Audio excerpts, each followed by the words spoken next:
Hi, everyone. Welcome to another episode of Elevate Your AIQ. Today, I'm joined by Nuno Goncalves, Head of Workforce Strategy at Reejig, to explore the profound changes AI is driving in workforce strategy and the future of work. Nuno has an amazing background across disciplines, industries, geographies, and cultures.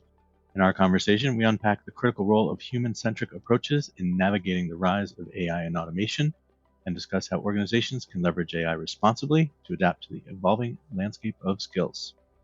Nuno shares his insights on the transformative potential of work ontologies, the importance of trust and transparency in fostering a thriving workplace culture, and why upskilling and reskilling are key to staying ahead in our increasingly AI-powered world of work. He also shares some personal stories about what he has witnessed firsthand and what he's hearing from talent leaders across the globe.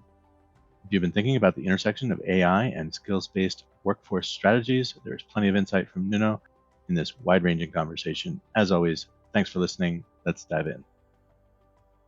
Hello, everyone. Welcome back to another episode of Elevate Your AIQ. I am your host, Bob Pulver. With me today, I have the pleasure of speaking with Nuno Goncalves from Reejig. How you doing, Nuno? Awesome. It's been an awesome week so far, Rob. Excellent. So thank you so much for being here. I know a fair amount about Reejig. I've been following their trajectory and growth for quite a while. Really fascinated with some of the work that you guys have been doing, especially of late around work ontologies and really digging into what skills-based organizations really mean and how AI plays into that. I know you've been advocates and have gone through the painful process of being independently audited for your AI technology. So all feathers in your cap as far as I'm concerned. But anyway, I thought we'd take a moment just to have you give a proper introduction for yourself, and want to hear about a little bit about your background. I know you've sort of been all over the world in different organizations in different countries, and I want to hear about why you joined Reejig. Thank you, Bob, and you're absolutely right. So Reejig is, from my perspective, a company that is changing the industry. And that's one of the reasons why I ultimately decided to join Reejig. But we'll get into it in a little bit. So you asked me for some introductions. I have been all my life, and it's been 25 years or so in corporate roles. I was born in Africa, raised in Portugal, started to work in HR when I was in Portugal, and had the pleasure, not by design, but by opportunity, to actually go and work in different industries and in different companies in multiple latitudes and places. Worked in Europe for many years, and in Belgium and in France, worked in the US where I am right now, but work also in South America, in Brazil, which was a phenomenal experience as well. So my roles, and as I was growing my career in HR, I became a chief learning officer. It was somehow where the trajectory was taking me. At this time, I was in the pharmaceutical industry. I then kind of evolved to a kind of a chief talent officer, where I think was one of the most exciting jobs at the time, and still in my career, where you actually bring together different disciplines of HR, from a talent acquisition, learning and development, from a talent management perspective. And it was where I started to really broaden my views of how HR needs to work differently as well, right? So kind of in an integrated way, and not in the silos that we always have in the past decades, and starting to understand how can we better support our businesses, and instead of creating a learning portfolio, talent management, succession planning, but actually create a strategy that is a build by borrow strategy that is transversal to the business, and so on and so forth. So great time there. COVID hit. I ended up joining another company, a multinational company in consumer goods with Mars, family-owned company, phenomenal values, great company as well, where I was leading the strategy for their corporate university. And we all ended up creating, also with this appetite that I have of transforming and understanding the business needs and understanding what does that translate to HR. We ended up building somehow a sort of an OD team that was called strategic capabilities, trying to understand what HR needs to do to support the most strategic initiatives in the business, which was, again, great people, and hopefully, and I know that they are continue to do great work there. So ended up joining Nike. Nike is a phenomenal brand, iconic brand. Going through some rough patches from a economic perspective as well, but a great company, and as I said, a great brand, and hopefully a company that will be able to turn it around, because we need a Nike in the world as well.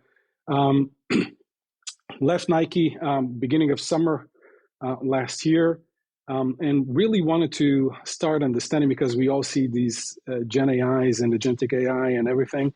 And my instinct was that ultimately the way that we did and that I did HR in the past 25 years would be very different than the way that we will need to do HR in the next 20 years or so that I'll be likely working. So started digging in onto the great founders and co-founders and speaking with VCs and so on what are the great companies coming in, the nascent companies that are native Gen AI, that ultimately will be transforming the way that we do HR and that we do HR in the world as well. So Reejig was an obvious conversation starter, because with everything that Reejig is for, the history, the courage, the pivoting, the directions that Reejig is going. So they ended up asking me, do you want to help us build the US market? And I said 100%. So here I am trying to hopefully help the industry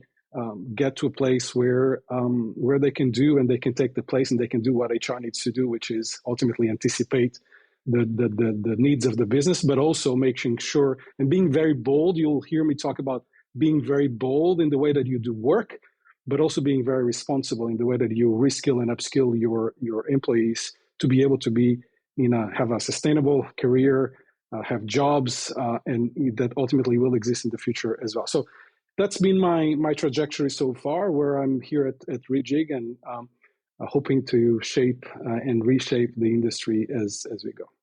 Wow, amazing background. And I can see why you joined. I can see why Siobhan wanted you on the team. There's so much that sounds like you've been able to absorb, not just from the different, hats that you've worn, but understanding that, variability in different cultures, different obstacles and challenges, across different industries, which I know we're going to get into when we talk about, some of the ontology work and some of the blueprints that you guys have developed. And just for anyone who doesn't know what Reejig is, could you just explain your role as head of workforce strategy and what Reejig is, sort of elevator pitch? Yes, 100%. So Reejig, and I'll tell you a little bit of the story. That's probably even better, because Reejig has been shaping in the past 4.5 years. Reejig started to be a company that was very focused, as any others, on trying to understand what would be the skills of the future.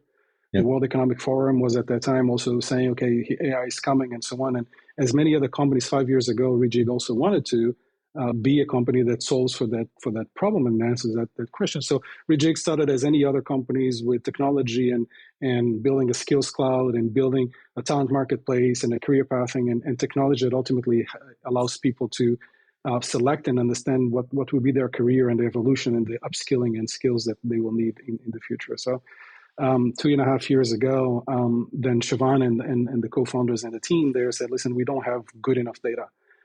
We don't have good enough data to be able to actually understand what are the skills of the future, and therefore what are the jobs of the future. It was when, and this is the courage that I love. It's the courage that I love from Siobhan and the team there, is that they said, listen, we're not going on the right path. We need to create a deep understanding of the language of work first. Skills are incredibly important, but work is what it's changing. Skills are not being automated. Work is being automated. So for us to understand what will be the impact on skills, we first need to understand the impact on work, right? It was a beautiful instinct and insight from my perspective. So we ended up developing and building these 23 industry-specific ontologies, and an ontology, we'll go to this, but it's somehow imagine an ecosystem, right? A system that ultimately has all the details of work, of the jobs, the different jobs by industry, the work, the tasks, we call it tasks. We go to very, very fine detail on tasks, but also what are the skills that are associated to the task. So the reason I'm telling you that, and explaining this is that not everybody knows what an ontology is and how that works. We can go a little bit more, but that has been a big and important shift for Reejig. We do a lot of work and work intelligence and data for decision making. And we also have our technology and our talent marketplace and our career pathing that helps organizations ultimately drive the employees to the right roles and the roles that will be sustainable, and ultimately understand what are the skills that they will need also in the future. So those are two things that I haven't seen in many different places or in any other places, at least not with the level of quality that Reejig has today. Yeah, no, that's a great sort of perspective, and I think gives people sort of a framework to sort of understand what the mission is. I mean, we hear a lot about skills-based hiring, skills-based organizations. Where do I start? Do I have to, catalog everything, first? Can I do it on the fly? How might this integrate with, I just implemented a internal talent marketplace. How does this work? Or, tying it back to some of your earlier, experiences in learning, like, what does this mean? How can I effectively, once I identify where there might be some skills gaps, how do I know, maybe who I can upskill or reskill to, fill those gaps? Do I need to hire? Can I move people around? There's just so many questions that people think about. And so I guess one of the things that I found really helpful is I did get a chance to attend some of your, master classes that you did last year that really got into at an industry level.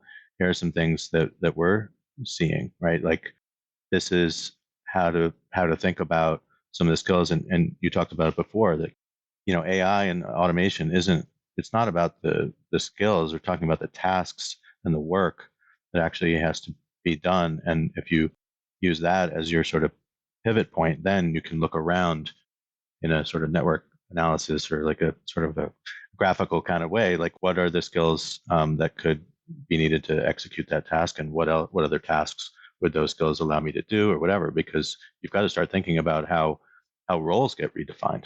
You have to, because it's a survival question right now with Gen AI, and it's not only with Gen AI, but there's in the past 15 years, in particular, every single company that I went to, they were in a transformation mode, right? Because everybody's trying to understand, after the kind of this industrial revolution, and that you do things at scale and all of that, that you have global footprints that everybody now has and all of that.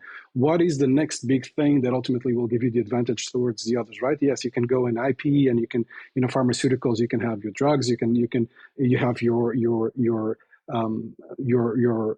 devices, you can have, so it can go from there. But the biggest differentiator right now will also be the speed to market. For example, will be how fast you're able to go to market from a research perspective, but also from a go to market commercial perspective as well. And the reality is that, since with Gen AI, you now have something that ultimately will allow you to accelerate every single thing that you do. And it's not only Gen AI, robotics is also very much, and even if it's probably at a second layer, we've been talking with agro-business companies, and the level of the level of robotics that they are having there, with robots going and through their fields, trying to understand if the soil has the right conditions, if there's no kind of pests, if there's no, it's just it's unbelievable. I never thought that we would be doing farming like that, right? Right. So the reality is that it's not only Gen AI, it's not only robotics, it's everything is changing. There's no single company that says, I'm okay and I'll be okay for the next 2 or 3 years. So we are in a very fast change. So this differentiation and how effective you'll be able to be, how much duplication you'll be able, simplification you'll bring, and duplication you'll be able to retrieve from everything that you do, how faster, how much you are able to automate parts of the processes, how will you be able to bring people there, will be the key differentiator. Let's not forget that, and for me, it's always still very mind blowing, is that we always counted on humans to do work, and then we said, let's have machines, right? The Industrial Revolution. Yep. And then we now have, for the first time in many, many, many years, we have a new actor in this workforce ecosystem, which is this digital worker. And this digital worker, people say, oh, they will take work. Yes, they will. And we need to understand, what will they take? How fast will they take? And ultimately, how can we reshape everything else so that we give the right careers to people, and then people are able to be, to thrive and have their deliver their talent as they have been so far. It's a massive transformation, and I think Siobhan and Reejig stands, and one of the things that we say, it's trademarked. We want to make sure that we have a world with zero wasted potential, a world where companies, and we've been seeing some of them lately, that just lay off people and then recruit them back again, and then lay them off after, which ultimately it's not the human thing to do either. So how can we give HR, the business, the leaders, the visibility of what the transformation needs to be, what will be the changes around the work that they do today and the work that they will do tomorrow, and that correlation with the tasks and the skills, and then what are the skills that you have today and the skills that you need tomorrow, will be phenomenal, will be one of your biggest competitive advantages for the future. Yeah, absolutely. Well said. I think that you're striking an important balance, I guess is one way to put it, like between like that human centricity. There's plenty of other work to be done that's probably not getting done, or there's these net new opportunities to go after different markets or launch new products and services, maybe a new line of business, other things that people could be doing, and being more customer facing and building relationships, innovating. There's all these things that people could be doing if they weren't in some ways sort of mired in things that are somewhat routine and robotic. And obviously I don't mean to discount some of the more advanced and latest capabilities with some of the AI tools that we're seeing, because it's doing some things that are surprising people in terms of how it's able to exhibit some level of reasoning, maybe not human brain, reasoning, but certainly it's taking on, more things. And you also hit on an important point in your agricultural example, where this isn't just about, headlines everywhere are about AI and specifically generative AI, as you mentioned, but you've got to look at the intersection of trends as well. And certainly, robotics and AI is one of those very important intersections for a lot of industries, whether you're in agriculture and farming, or you're, in, warehouse and, supply chain and things like that. So these are disruptive things, not necessarily the individual trend, although that could be disruptive as well, but certainly not as disruptive as, the intersection of some of these trends, industrial, Internet of Things with robotics and with AI. It's amazing. We saw some of those examples coming out of the Consumer Electronics Show, very recently, where we've seen some very lifelike humanoid robots doing some incredible things. So it's scary and overwhelming for a lot of people. I get it. It is, and I think it's for me, I always describe this feeling of butterflies in the stomach. It's like the scary and excitement. A couple of weeks ago, I was seeing someone, and I was reading something, and someone was saying that it will be for the first time ever, we will have something that is more intelligent than the humans in the world, and that's very scary. That's very scary, Bob. But on the other side, one, it's inevitable because there's no way to stop it. And the question is, how can we make sure that ultimately we make the best out of it? So if it's inevitable, and I think through the millions of years, nature has given us some things that are gifts, right? So this is a gift. Let's try to make the best that we can to make sure that we create a better world, that we create a more equal world. And at the same time that I'm talking about this, we also seeing, because it's not only technology and work, it's also politics and social and all of that. I get it, right? So hopefully, and that's what I'm trying to do, is that, that we're trying to do, is that step by step, at least we start to create something that will allow us to accelerate, to be better, to be more performing, to evolve science faster, to do faster, to produce faster, and with the hopes of bringing more and better lives to people. And that's what we ultimately need to and want to achieve as well. Yeah, absolutely. So, of course, that brings me to one of the topics I wanted to ask you about and drill into. It's around responsible and human-centric AI. And to your point, this is about not just decisions about people's livelihoods and being fair and equitable and bias mitigation. It's that stretches to all kinds of other decisions and how people are creating content. And you mentioned social media. So without going too far down that rabbit hole. I mean, if you could just talk a little bit about like how you think about that human centricity in terms of making decisions, because just pointing back to what you mentioned before, it's like, well, companies. I want to take a break real quick just to let you know about a new show we've just added to the network. Up Next at Work, hosted by Gene and Kata Keel of the Devon Group. Fantastic show. If you're looking for something that pushes the norm, pushes the boundaries, has some really spirited conversations, Google Up Next at Work, Gene and Kata Keel from the Devon Group. Yes, of course, they want to be human centric. They want to look out for their employees. They want to treat people fairly. At the same time, they are in a business to make money, and that means making sure you stay more efficient and deploy technology, not just for the sake of technology, but because it's actually improving the bottom line. But I'm sure it's hard for some of your clients to think about this and try to strike the right balance, right? Like for the company to grow, you need to make more money and shave costs or whatever. But at the same time, you can't execute your business or technical strategy without the right talent, right? And you want them to be loyal, and tenures are shrinking. Engagement is still, abysmal at a lot of organizations. So when you talk to your clients and prospects, I mean, how do they view that, trying to strike that balance? Can I give you a personal view first? Of course. A few years back after COVID, I was working with the Josh Bersin company, and I always stay very close to them because they're very dear to my heart. They do really important research, and given my background, I typically am part of those conversations as well. And one of the things that we did an initiative called the Big Reset. We were bringing kind of leaders in different parts of different organizations and so on. And we ended up building with a good friend of mine, one of the chief HR officers that I admired the most in the world. We ended up building a report on human-centered leadership. And there's one thing that for me, I think it's a myth that we need to demystify. Human and business-centric are not polar opposites. Being human and being business-centric are not polar opposites.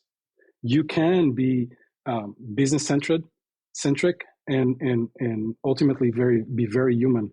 What I think my personal perspective is that your top priorities cannot be your shareholder value, right? It's the balance, and Mars had this beautiful value called mutuality. And you cannot ask for someone to be loyal, for someone to be present, for someone to be performant, so for someone and not treat them with respect that they are due. And what I'm talking about respect is not taking up kind of bad performance. It's actually being able to show them transparently where they are, what the company stands for, what are we doing, how the strategy is evolving, why is it evolving, investing in people, being transparent, investing in people so that people can continue to thrive where they are. Now, does this mean that you'll never have to let go anyone? No. But even letting go people, you can be human, right? You can say you can explain, you can rationalize, you can ultimately be able to follow and support that person through the process of transition as well. So I would love to demystify that you can only be one or the other. You actually, I think, the best business decisions are those that, for me, have a significant portion of human centricity. Because the reality is that if you're not being good with people, then you're going to create a culture that you don't want, a culture that will never be performing, a culture of fear that will never be able to be as innovative as any other. So how do you strike that balance so that you can actually be one and the other? Business-centric with a human-centric perspective. I think we can deal with those two dimensions at the same time as well, Bob. So yeah. A lot of our customers and a lot of the people, and even earlier this week, yesterday I was in New York, and I was with a big company, and most of these companies are trying to understand what needs to be done. Because the reality is that, especially HR, and there are different levels of maturity, right? And HR is typically the organization that is focused more on people and even on work, even if HR doesn't necessarily likes that. But we are all trying to understand what are the best decisions for the organizations, and how will we make sure that ultimately we have the work and the people that we will need in the future. So I guess, yes, we are most of the organizations and most of us are really good people, and we want to make sure that we do the right thing for the organization and for the people that are in the organization. But most of the times we don't know. We don't have data that is strong enough for us to make a decision that we can stand behind one way or the other. And Bob, I don't know what your experience has been, but a lot of my experience is that a lot of the most critical decisions in HR are made based on opinions and hunches and perspectives that are very, very biased. So how can we help strengthen those decisions so that people can have better informed data and ultimately, hopefully, at least make some decisions with more confidence and hopefully better decisions for the organization that includes also their people as well. Yeah, absolutely. Well, you're sort of alluding to some of the other areas that I think companies need to work on, not just in HR, but more broadly, just in terms of, data informed decisions, right? And data and analytics, maturity that goes into a lot of these important decisions, especially decisions about people and their, career trajectories and their, performance and things like that. So let's make sure we're looking at, clear evidence. And let's make sure we understand what data we have available, where there might be some signals from maybe data that comes from a different source, and how do we aggregate that to get a more comprehensive picture of someone's potential and where their real skill gaps are, and understanding skills adjacencies. And I know all of this, but I think it's really important. And when it comes to AI adoption, which people are sort of struggling with right now, that data and analytics maturity gives you an advantage in terms of not just the adoption in terms of like implementation, but I mean actually trusting the output of some of these AI tools. I mean, that all goes back to have you cleaned up your data? Do you understand the provenance of that data? Do you understand and can you trust those inputs? And some of this ties into what I like to think about in the responsible AI context, which is, are you being responsible and ethical by design? And that starts with understanding the data that went in to train the models, which has been one of the premises that Reejig has, right? And ultimately, what we did, we started to and Reejig hired workforce strategists, people that were part of that are experts in the industry, and ultimately ended up building these 23 different industry specific ontologies with people that ultimately understand the work as well. What we wanted to do and was to have a foundation of really strong and quality data that we can stand behind from, right? So. But I've also been in many other organizations that their technology stack, their data stack is so complex that ultimately you can have numbers, you probably don't have data, and you certainly don't have necessarily insights either, right? So that's the thing that we were trying to counteract. We were trying to make sure that we bring the data that ultimately, and by the way, we do that not in months, not in years, right? But we do that with our ontologies, and that's what powers us to do that in weeks, one way or the other. So that's the intention. So that then, of course, you're making decisions based on data that is unbiased and based on good quality data as well. Otherwise, then you're just making a very strong point of view based on things that are not necessarily the best sources of information as well. So 100%, and that's where the ontologies, I think, are one of the biggest. There's other players that say that they have ontologies, but the reality is that the question is, what is the quality of the data inside? And Reejig has by far, and audited, yes, from my perspective, by far the best data on work and best data on skills as well. Excellent. So I know you guys have done a lot of work going deep into these different industries, these 23 different industry sort of lenses with these different ontologies.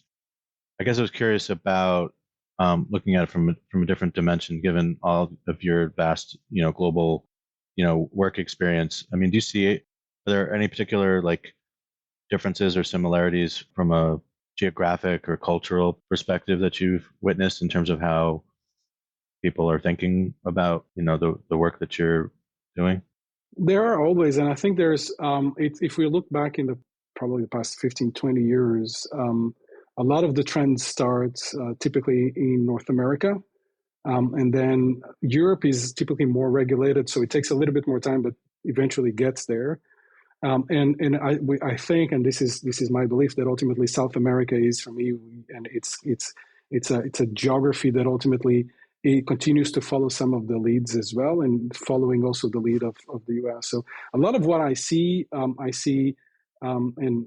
Reejig is a company that started in Australia. There has been a lot of a very interesting kind of startups companies coming from there, especially with the AI and everything.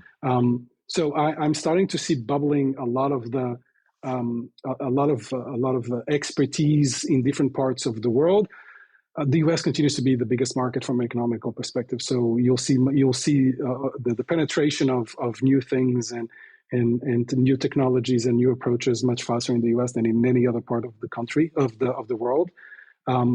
But this doesn't mean, because there is really good innovation in Europe. There's really good innovation in Asia. There's really good innovation also in South America. South America less visible maybe, but there's really good innovation there. From a penetration perspective, I think there's number one continues to be US and North America, and that's why you somehow believe or see when a startup starts to become bigger, it becomes bigger in the US, and it's when you start seeing but that's new, but it started in Sydney, for example, right? So that's what I've been seeing so far in the different geographies that I've worked on.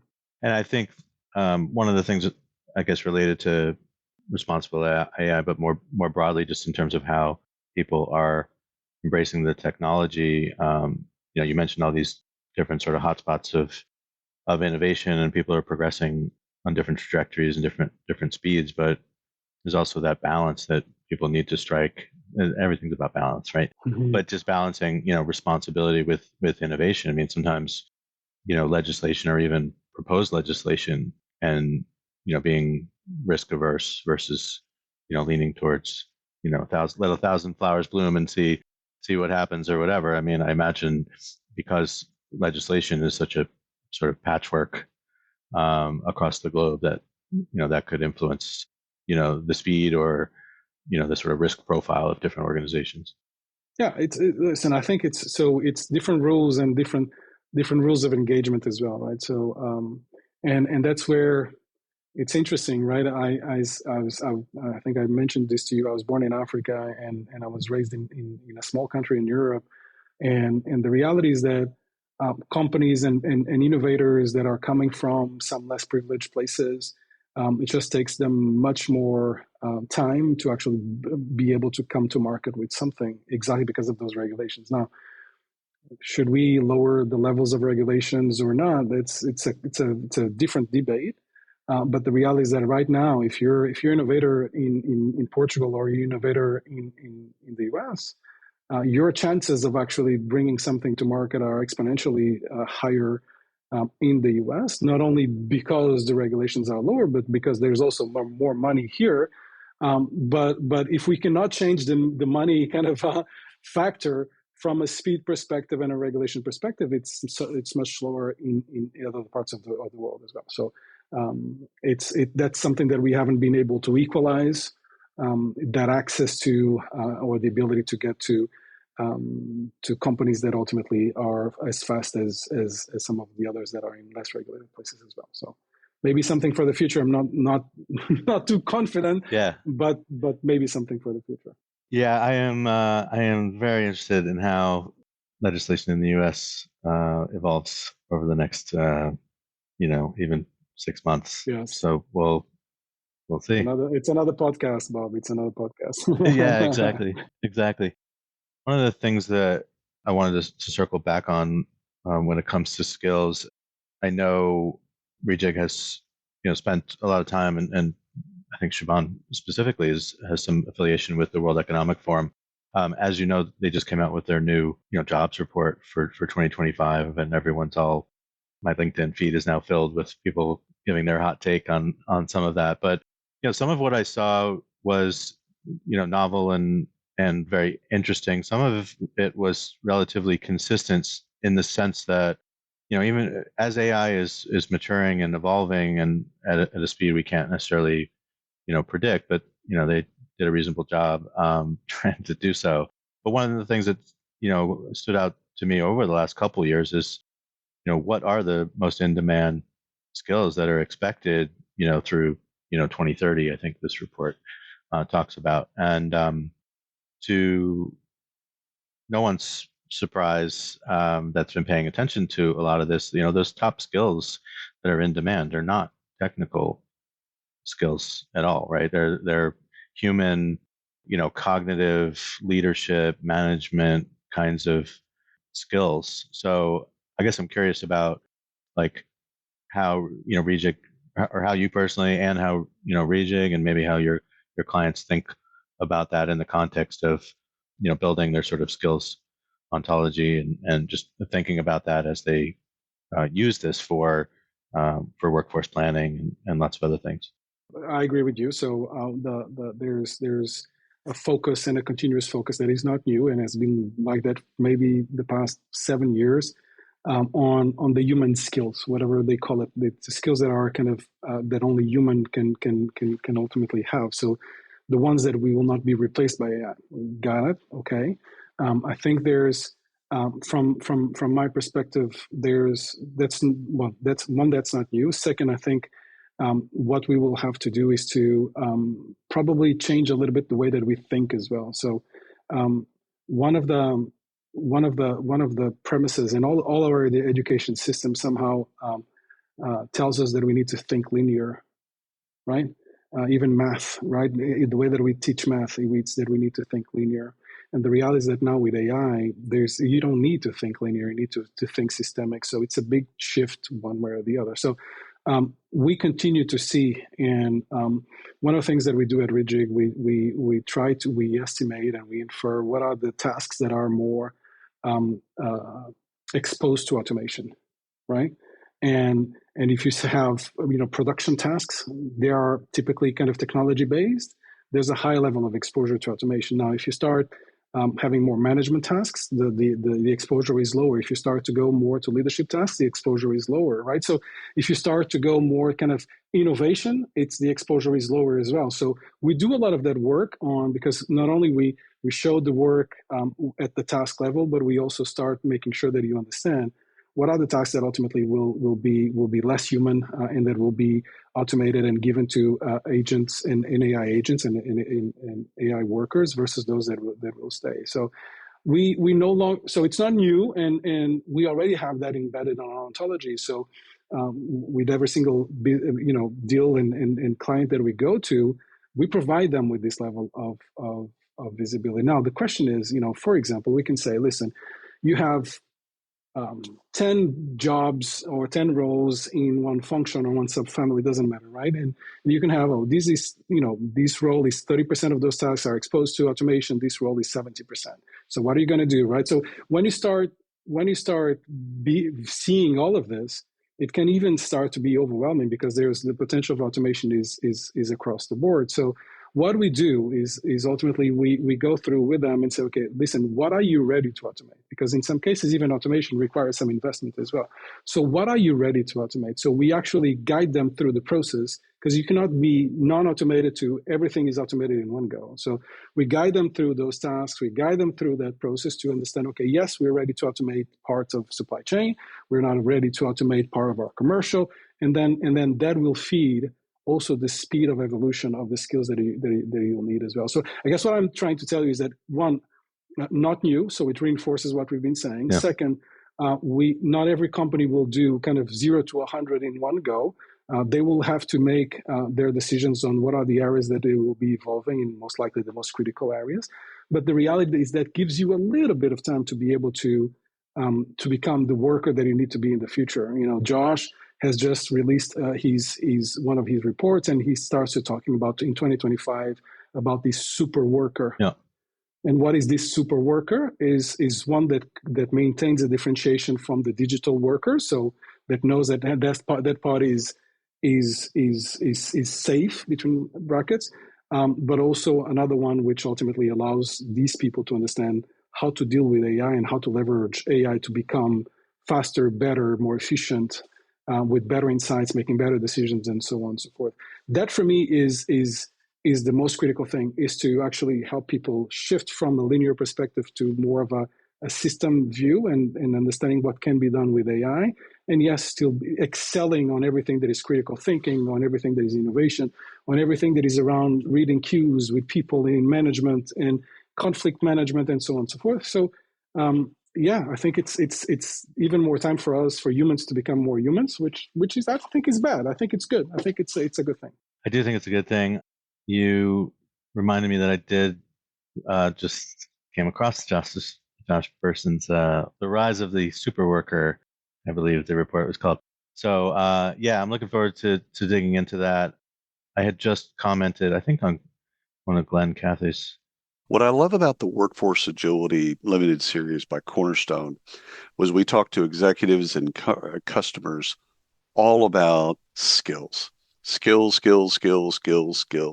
Cornerstone has a wonderful background in learning and development, training, etc. Their LMS is world class, but they've centered the business now, not just on that, like building upon that, but building upon how everything is moved to the skills economy. So check out the limited series called Workforce Agility, and you can get it wherever you get your podcast. And it's just a wonderful series where we talk to their executives on the shift of why, and also their customers that are using it. So check it out whenever you get a chance. Appreciate it. Post the other day, because he was one of the guys that shared about the World Economic Forum report. And I said, oh, so basically, don't outsource your critical thinking. Continue to wear that systems thinking hat, apply your critical thinking, analytical thinking, gain leadership skills and all that. But you also need to figure out how to augment yourself with AI by increasing your AI literacy. No one's asking you to become a developer and go too deep on the technical side, but you need to understand what it can do and how it helps you. It's there to augment what you do. It's not there, hopefully it's not there to replace you, but if it can do some of the things that you don't like doing or that are very time consuming or are somewhat routine, if you can train some of those agents to think like you and have some powers of deduction and help you go through a lot of the documentation you have to go through, manage your inbox, whatever it is, how can you make yourself more efficient and effective? And that puts you in an ideal, marketable position, because you just don't want to fall below wherever someone draws a threshold or a red line. You just don't want to fall below it. I think we all get up in the morning, Bob, and wanting to be the best version of ourselves, right?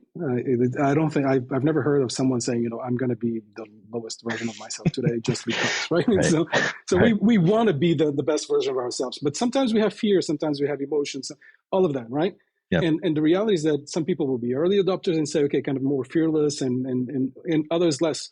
The key here is, I think there's, and we've been talking a lot in the past, especially during COVID and after COVID, around this social contract, right? The social contract between kind of the organizations and the institutions and people, right? And it goes back to mutuality. So we as leaders and people that have some visibility of the strategy and can see and have some foresight are estimating that ultimately this is an evolution that's going to happen. Then you have the leaders of the organizations that say, okay, how will we apply to our organization so that we can do better in the future as well? The key thing here is that we now need to understand that, yes, we have all these people, and then we need to create visibility, but we need to give them the confidence that we're in this together, right? That we're in this together. That it's not about necessarily you losing the job or a company, firing, 5% of their workforce as it has been announced this year. Yep. Or this week, but it's the trust to say, listen, it is evolving and we're in this together. So, and let me give you a visibility of what are the jobs that ultimately are more sustainable and the ones that I believe will exist in the future. Do you want to go there? What are we going to do? Let's engage in a conversation. And then if you want to go there, what's your upskilling? What's the reskilling that I need to do? What are the transferable skills that you have? And then we put up a path so that you can transfer and continue to build and be the best version of yourself as well. So that for me is one of it's critical, and I think there's not a lot of trust. To your point, you've been talking about engagement there's not a lot of trust on many companies out there, because what we've been seeing is kind of this decision making that is not explained or contextualized, this kind of hiring and firing, not understanding the impacts that every single time that you fire one person, there's a ripple effect of like maybe 10 people one way or the other. So if you're firing 10 people, then it's 100 people. If you're firing 100, then you see it's exponential. So let's make sure that we try to understand what the future is ahead of us, which HR has been terrible in doing. I think it is feasible now. I know it is feasible. I've seen it. Once we understand what the future is looking like, can we bring people along? Really bringing people along. And some people will not want to come. I understand that. But we need to try. We need to give it a try. We need to try to bring them one way or the other. And yes, we all are then owners of our own decisions, but we need to make that effort so that people that want to thrive can thrive and have the conditions to thrive in an environment that is safe and an environment that ultimately invests on the continuous upskilling and reskilling of people.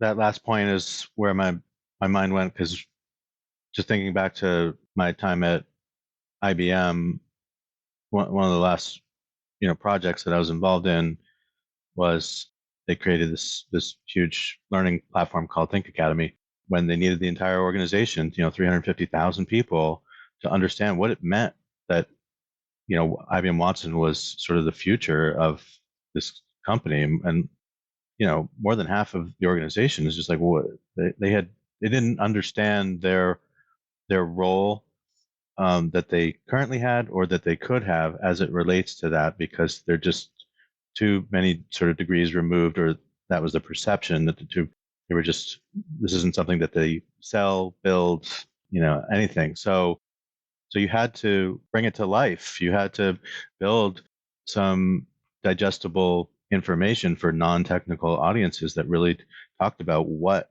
these, cognitive services, we called them at the time, but these, sort of AI powered, APIs could do as you plug them into your processes and your, software solutions and things like that. And just for people to get that education, it unleashed so much ideation and innovation. There were tens of thousands of novel ideas of people combining these different APIs to understand, well, look at, this would work internally. This would work for my clients in industrial sector. This could work for, retail or whatever. Tens of thousands of ideas. So you've got to be willing to experiment. You've got to be able to listen to great ideas wherever they come from. And you've got to sort of think a few steps ahead to say, what would be possible if everyone sort of, elevated their own, knowledge and their own game about what we could do as a company and do that together. And so I think there's incredible opportunity to unleash that potential. I mean, you talk about your Reejig's tagline, which I love, is zero wasted potential. I mean, that's how you start to move in that direction, because right now, without going deep in skills intelligence and skills-based organizations, without understanding the trajectory of some of the AI and automation that you could deploy, then you will never be able to get someone at their full sort of cognitive, capacity and creativity and all of these things. But it starts with some of that and showing them just what else is possible, because otherwise it's just these unknowns that people aren't aware of their own potential. My own personal evolution is bringing me to a place where I think, one, we need to equip the organization to be able to have the data and all the conditions for good decisions. The psychologist in me says there's another dimension, which is a culture without fear, right? Because the reality is that most of the organizations, when you start talking, in some organizations, when you start talking, okay, oh, listen, your job will change, and people are starting to say, oh my God, right? Oh my God.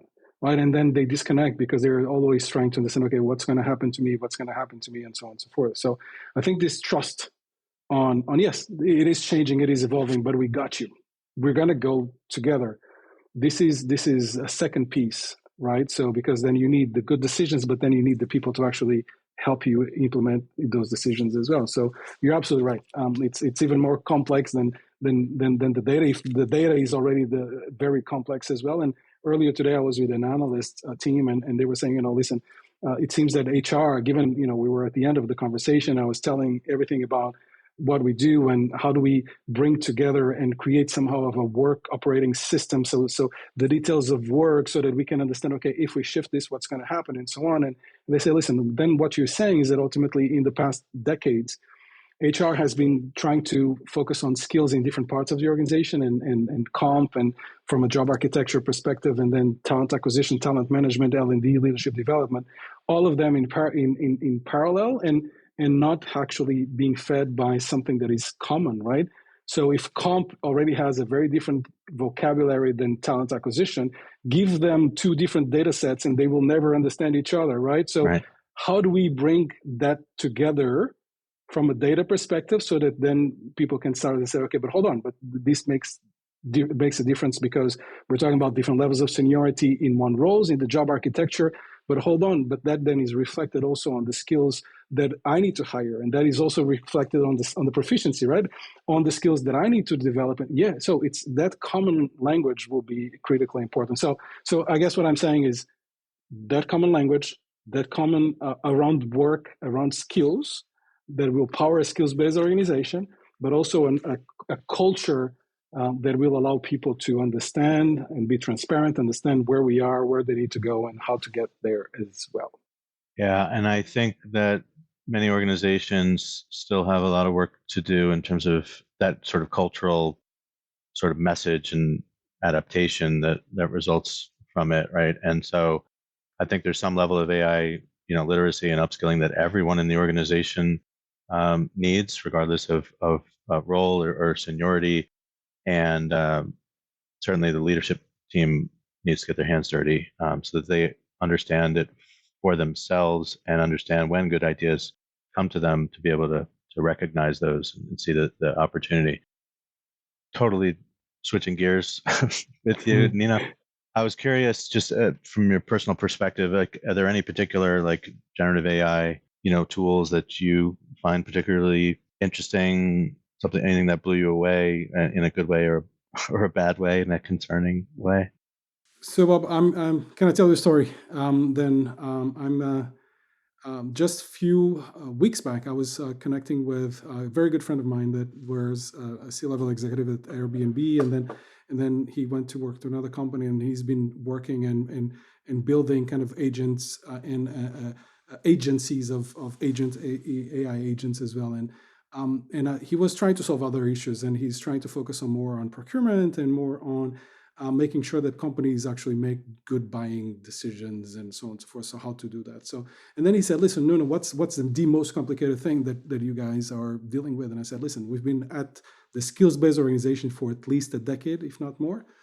And we cannot in HR figure this out. Now, I think we are, because I had Reejig and I know where we were going, but he said this. I told him this is the most complex, and I explained it. We spent like 20 minutes talking about why the complication and all of that, and then we parted our ways, and I said, great to connect and all of that. And that same afternoon, if you believe it or not, he sent me and he said, here's the agents that I created for you to actually tackle the skills-based organization. And he said, listen, I created an agent that is actually an expert and a specialist in OD and workforce strategy, for example. I created one that has more of an expertise more on recruiting. I created another one that has more expertise in organizational. And he said, you know what? They're talking to each other. I said, oh my God, right? So and he showed me a video of he making a question and then the agents actually interacting and building on each other, which is phenomenal, right? It's like the agents say, here's a response from an OD perspective, and the TA agent saying, this is really good. This blows my mind. This, even for me that somehow, I'm not having a linear thinking anymore. I'm seeing more systemic. But the reality is that when you start having agencies, and not only agents isolated and of working in an isolated way, which is great and supercharges you, the power of actually bringing different AI agents together and to solve issues and help you solve issues is mind blowing for me. So I'm still trying to put my my head around it as well. Yeah, no, I've seen some examples of that. I've seen some firsthand. I'm actually in a boot camp right now trying to learn how to do that, build one agent that has my sort of brand voice, as they call it. Like, does it give it writing samples or whatever? Can it write like me and sort of think like me? But then, to your point, other ones that sort of take that and know, where to maybe start those conversations or how to execute other types of tasks or whatever. But yeah, we're giving a new variation to the definition of an agency, right? Those agentic workflows are going to be really, really impactful, and I know it's going to make some people nervous as well. But goes back to even whether you're stringing agents together in a workflow, or you're just trying to upskill or reskill yourself within your organization. This all goes back to responsible design and thinking about human centricity and fairness, and making sure you're evaluating those agents and those workflows very, very carefully. So it's a lot. It's a lot to get your head around, as you said. I want to thank you so much for spending so much time with me. This was really insightful, and I know my audience is going to have a lot to think about after this episode. So thank you again, Bob. It's been a pleasure, and I'll anything that I can do to help us evolve and clarify the better. But it's been an absolute pleasure. Thank you so much for the great conversation. It was a great hour. Excellent. Likewise.